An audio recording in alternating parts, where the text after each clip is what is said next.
ইফতারি সামনে রেখে দোয়া কবুল হয়। বিশ্বাস হয়? কি সামনে রেখে? সামনে ইফতারি।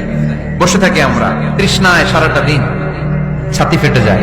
আল্লাহ দেখে, দেখতে দেখতে আল্লাহর একটা সফট কর্নার তৈরি হয়। এটাই সুযোগ কাজে লাগানো, ঠিক কিনা? মুমিন যোগ্য যে কোপ মারে, সময় মতো কাজ করে, ঠিক কিনা? আল্লাহ তখন ফেরেশতাদেরকে জিজ্ঞেস করে, এই ঘটনা কি? খায় না যে? খায় না কেন? আল্লাহ রোজা রাখছে। এগুলো কি? রোয়াবজা, পেঁয়াজ, আলুর চপ, বেগুনি, মুরগির রান। খায় না। খায় না কেন? ওরা যে ক্ষুধার্ত, আল্লাহ আপনার ভয়ে। তাই কি চায়? আল্লাহ আপনার কাছে ক্ষমা চায়, ক্ষমা চায়। আল্লাহ রহমতের দরিয়ায় জোশ খেলে যায়। আল্লাহ তখন বলে, আমারে দেখছে নাকি ওরা? ফেরেশতারা বলে, না দেখে নাই। আমার জান্নাত জাহান্নাম দেখেছে? না দেখে নাই। আমারে না দেখে, জান্নাত জাহান্নাম না দেখে আমার এত ভয় করে? যাও, আজকের এই রোজার বিনিময়ে এখন বান্দা যা চাইবে সব